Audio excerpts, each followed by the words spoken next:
नोंथाङा उदां बिजाथि हिसाबै बिसायख'थि गेलेगोन दा मा थांखिखौ लानानै नोंथाङा गेलेनो सानदों?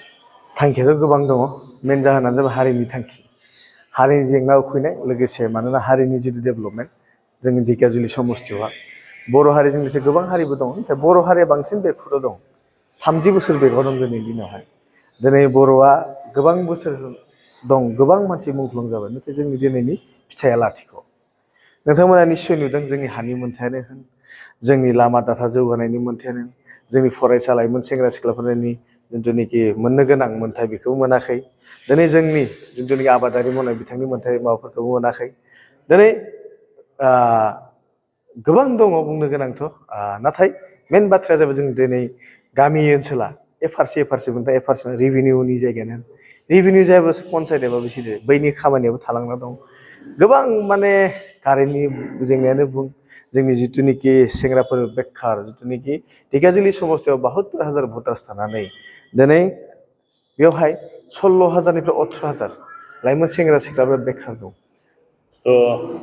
बे ढेकियाजुलि समस्थिनि एक्जिस्टिं एमएलए जिथु अशोक सिंघाल, बिथाङा सासे मन्थ्रिबो।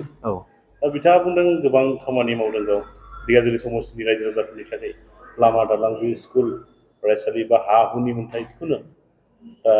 अब्ला नोंथांनि बायदिब्ला अशोक सिंघाला जेबो खामानि मावाखै? गैया, ललिपपसो बेयो बिथां जिथु बुंदों। दिनै सानदो बिथाङा जुदि गमामायैनो खामानि मावदोंब्ला बोरै हानि मियादि हायलाय देखायलाय, बोरै लामा दाथां देखायलाय। नंखायनो बै काठनि दालां जिथुनिखि फरेस्ट डिपार्टमेन्टनिफ्राय इलेक्सन पार्पसाव जिथु रिपेयारिं, बेखौसो जों थाङै बेखौसो रिपेयारिं खालामनाय जादों, जेबो गैया। बे लामानि दाखालि बावैसो इन'ग्रेसननि खोथा बुंनाय, मडेल कड अफ कन्डाक्टनो बहानिथो लामा जागोनलै, देरहाखांनायनि उनावसो लामा जागोनलाय। दै बावैसो बिथाङानो बुंमोन गोदो वाइल्ड लाइफ बायदि आरटि सार्टेन, दिनै इलेक्सन खोथा आरटिआबो गोमाबाय, मा बेलाय मा? दा बिथांमोना बुंबोगासिनो दं जे गावसोर केम्पिं खालामाबो ओरैनो देरहाखागोन होननानै बिथांमोना बुंदों। बे सैथो ना? अभार कनफिडेन्सआ गाज्रि, मालाबाबो मानसिया अभार कनफिडेन्स जानो मोना। जिथु जेनुइन बाथ्रा, कनफिडेन्स थानांगौ, नाथाय अभार कनफिडेन्सआ गाज्रि। बिथांमोना अरुनदय आसनि बायदिसिना आसनि राननायनि गेजेरजों माने अरुनदय आसनिया आरो नुनो मोनदों मन्दिर थांनानै बायदि बाथ्रा बुंहैनाय, मा बुंनो, अरुनदय आसनियाथ' सरकारनि स्किम, बे अकल ढेकियाजुलि अशोक सिंघाल होनाय नङालै, बै सारा इन्डियायावनो होनाय जादों बेखौ। आरो बै फैसाया सरकारनि फैसा, डेट मिन्स जोंनिनो टेक्सनि फैसा, रायजो राजानि टेक्सनि फैसा, बेखौसो मोनदों। आरो लोगोसे मा बुंदों रायजो राजानो बे मन्दिरनि खोथा, बिथांनि मन्दिराथ' नंखाय, बाथौखौ खुलुमनाया नंखाय रायजोफोर। गमामायैनो बिथाङा जुदि बाथौखौ खुलुमनाय सिबिनाय दङमोनब्ला मानोथो थांनाय पन्सायत इलेक्सनावहा बाथौनि मेम्बारखौ नाखस खालामखो? पन्सायतआव सासेबो जेदपिसि होआसै, पन्सायतआव सासेबो एपि मेम्बार होआसै, पन्सायतआव सासेबो प्रेसिडेन्ट होआसै। मा बिजेपि दलाव बर'आ मोन्थाय गैया नामा इलेक्सन गेलेनो? होमोन जुदि बिथांनि जायगायाव जुदि सोरबा जोंनि बर'नि जुदि बिजेपि दलावहा बर' एमएलए केन्डिडेट गिरा होमोन, नाथाय बेखौबोथ' खालामासै। मा खालामदों बिथाङा? जोंनि बर' लिडार साफा सानै गावनि लाबा लाबनो इउज एन्ड थ्र' बाहायगोन आरो गारगोन, बे खोथाखौ नोंथांमोना निश्चय मिथिखायो। दा बे बिथिङाव एसेबां खोनानो मोन्दों जे गामि ओनसोलाव रायजो जानाय जायफ्रा अरुनदय आसनि मोन्दों, किसुमाना बुंदों आरोना, जों फैबाय थानाय बिसायख'थियाव जों बिजेपिनिल' हरो जों, दा बेफोरबायदिखौ नोंथाङा गिबियावनो रायजो राजानिफ्राय गुरै खावलायनाय, बै 9,000 फैसाजों बै जिथुनिखि 10 बोसोरनि माबा, बेखौ खनसे साननानै नाय, माबायदि अबस्थायाव दं गामिनि हालोदा, माबायदि दङ नोंथांमोननि फिसाला फिसाजोफोरा, माबायदि दायो बेखार जाना दं, ग्रेजुवेसन एमए खालामनाय, माबोरै थानानै जोंनि हानि मोन्थाय गैयाबा बोरै थानोलै? गाबोन समनिया इलेक्सन आरो बावैसो खोथा मोनसे बुङो, बिथाङा जोंनि बर'नि वाइल्ड लाइफ होनानै गोबां बर'नि भट दाननो नागिरदों गेजेराव, बुंनोसो बावदों आं। 8,652ता भट बिथाङा मोना दानदोंमोन, बिएलअफोरजों ज' नांनानै अशोक सिंघाल बिथाङा दान होदोंमोन। मानोना सुबुं अनजिमा खमायबा जोंना माबा जागोन, नाथाय जों सोफिनदों बेखौ, जिथुनिखि आइडिफोरखौ माबा खालामो, जों सोफिनो। बेफोर खामानिखौ षड़यन्त्र अलरेडि खालामनायखौ जों मिथियो। दा अशोक सिंघाल बिथांनि अनगायैबो बेवहाय कंग्रेसनि बिजाथि दङ, माबायदि गोहोम खोलैनो?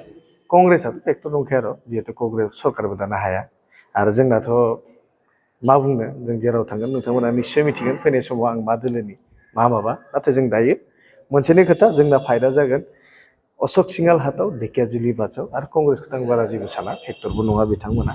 आंनि खोथाया मा, हारिया जौगाथायनि लामायाव थांनो लुगैदोंब्ला बै 9,000खौ सानना बै 90,000 गामायनायनि खोथाखौ साननांगोन बै हा हुनि जिथुनिखि मोन्थाय बेखौ साननांगोन बै लाइमोन सेंग्रा सिख्लाफोरनि इयुनावहाय एसटिनि जिथुनिखि खोथा बुङो कटा बै कटानि खोथाखौ साननांगोन बैयाव साननांगोन जे 80 बोसोरावहा गोबां जोंनि बिर जोहोलाव आदा आयं आदैमोना गोबां गाव जाबाय सोंखारि जाबाय गोदो जेब्ला जितु दावहायावहाय दायो जुदि बे खोथाखौ जुदि बावगारोबाथ' जानाय नङा दिनै बै 9,000नि थाखाय जुदि सानो बै 5 बोसोर आरो बेक जाबावगोन आरो देग्लाय जुदि बोरैबाबा देरहानांगौ बिथाङा कन्डिसनखौ नुगोन नोंथांमोना मा अबस्था खालामनांगोन जोंखौ दा नोंथाङा फैबाय थानाय बिसायख'थियाव जे देरहासार जानांनो हायोब्ला नोंथांनि गिबि नोंथाङा मा खामानिखौ गिबि मावनो थाखाय थांखि लादों जोंना फार्स्ट जाहोनानो जाबाय हानि मोन्थायानो जाबाय मेन इस्यु आरो सेकेन्डआव जाहैबाय जोंहा लाइमोनफोरनि जिथुनिखि स्किल डेभेलपमेन्ट बेखौ मावथारनांगोन जोङो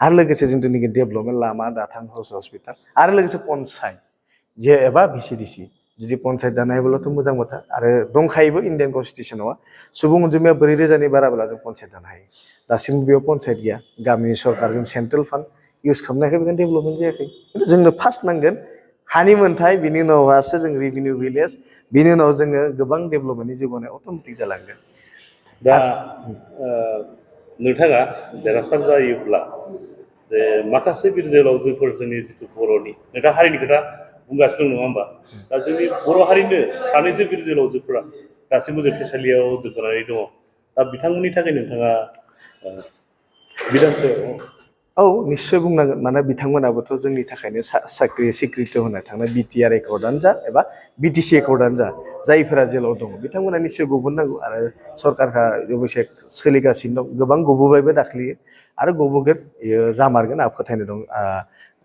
आयेननि सायावहाय मानो होनोब्ला बिथांमोना जिथु साइननि सिगनेटरि बे हिसाबै गबोनांगौ जोंनि मानगोनां रन्जन दैमारि साराव गनांगौ जेसेबांखिनि जोबथेहोलो बिथांमोना गजों मानो होनोब्ला बिथांमोननि नाजानाय नोजोरावनो दिनै जोङो जा दं बर' हारिनि सायाव आइडेन्टिटि दं बे खोथाखौ जों मान सनमान होनांगोन बेसेबांफोर मोनगोन बायदि नोंथाङा बुंनो थाङोब्ला जोंनि बर'आ जुदि इउनाइट जायोब्ला 72,000 जुदि सानोब्ला गावनि होनानै गावनि न'खरनि जोंनि बर' हारिनि जै जानो लुगैदोंब्ला 70,000 जों देरहायो आरो गुबुननियाथ' आरो दंखायो बेखौ आं बुङा गुबुननि गोबां दं 1 लाख भटखौथ' जों मोनगोन रोखाखा 1 लाखनि सिङाव जों मोना 1 लाखआ मोनगोन अब्ला नोंथाङा देरहायोब्ला गिबियाव हा हुनि खामानिखौ मावनानै होगोन होनदों औ निश्चय हा हुनि जेंनायानो मेन इस्यु मानो होनब्ला जोंहा हा हु गैयाबा जों बहा थानो दिनै 31 बोसोर बेसेबां 40 बोसोर दङ किसुमान 52 बोसोर 60 बोसोर जुदि इण्डियानि बायजोआवहाय 5 आरो 10 बोसोर थानानै जुदि पिआर मोनोब्ला जोंलाय बेयाव 7,000 बोसोरनो मानोथ' मोना जानो बे मोन्थायखौ जों मोनथारनांगोन अब्ला फाइटआ नोंथांनिया अशोक सिंहाल आरो बाटासुराम बाटासुरामजों औ कंग्रेसजों खिन्थु देग्लायनि बिसायख'थिया बिदि नङा दिनैनिया जाबाय देग्लायनि बिसायख'थिया जाबाय शहीद नगरी आरो माबा माने बहिरागत बिदि जाना दं खुनु पार्टिजों खोथा गैया बिजेपिजोंबो खोथा गैया जोंना मा खिलन्जिया होननाय गुबुन हारिनि मा जिथु खिलन्जिया हिसाबै जुद जागोन माने जायफोरा बेयाव थानाय भुमिपुत्र बेजोंसो लोगो जानानै बे बनिया बिथांखौ साबा बिथांनि भटआ रायजोफोर हारियानि बिसय बिथां साबाल' भट बेवहाय सानदो बे साबाजों जों 70-72 बेसेबां 2,23,006 भटआवहाय साबाल'सो बिसोरनि 2,01,23,001 भटआनो जोंनि जों मानो देरहाया निश्चय देरहागोन